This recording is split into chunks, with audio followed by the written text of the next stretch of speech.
Hello, welcome. If you would like to see more stories like this, make sure you follow and hit that like button. The wind howled through the trees as Sarah, Mark, Alex, and I trudged through the dense woods, our flashlights cutting through the darkness like feeble beacons of hope. It was supposed to be a simple camping trip, just a night away from the hustle and bustle of the city. But now, as the eerie silence settled around us, I couldn't shake the feeling that something was amiss. We had set up our campsite near an old, abandoned cabin. Its windows were shattered, and the wooden walls seemed to groan with a history of decay. My friends brushed off my unease, attributing it to the wild imagination that had always gotten the best of me.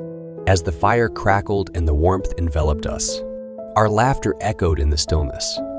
Sarah told stories, Mark shared jokes, and Alex tried to push the growing unease to the back of our minds. But then, as the night wore on, strange things began to happen. The wind shifted, carrying whispers that brushed against my ears like ghostly fingers. I dismissed them as figments of my imagination, but Sarah's worried gaze told me she had heard them too.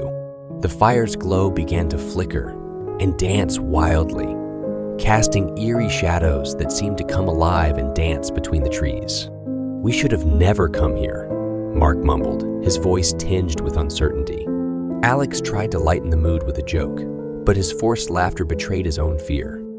The forest around us had grown so quiet that even the rustling leaves underfoot seemed deafening. A distant, mournful howl pierced the silence, sending shivers down my spine.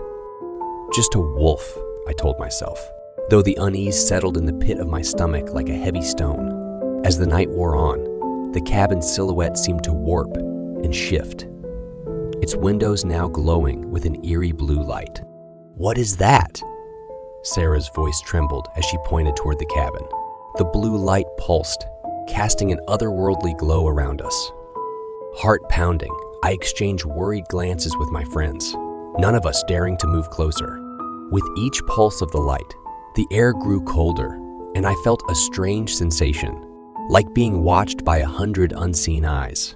"We need to get out of here."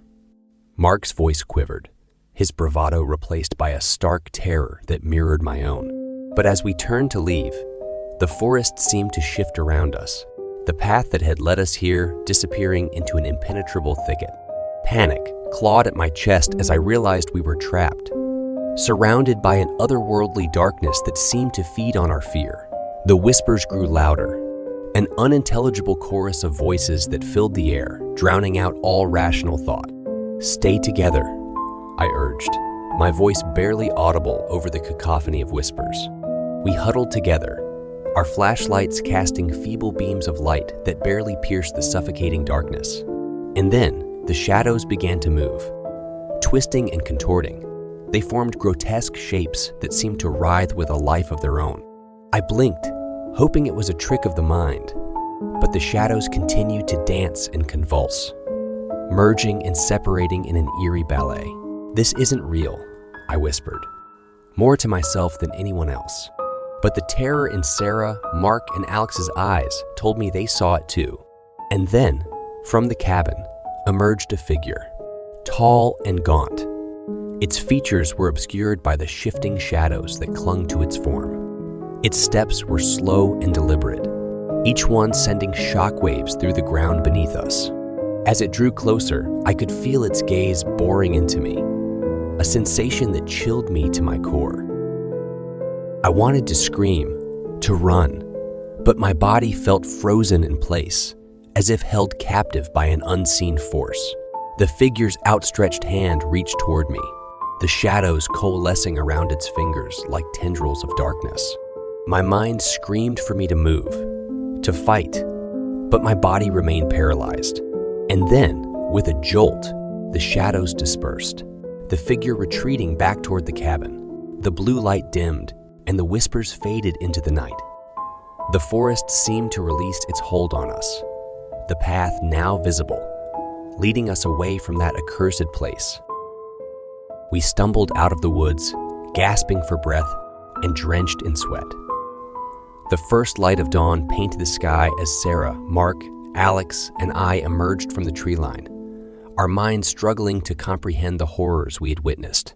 We never spoke of that night again, but the memories of the shadows and the figure that emerged from the cabin would forever haunt our dreams.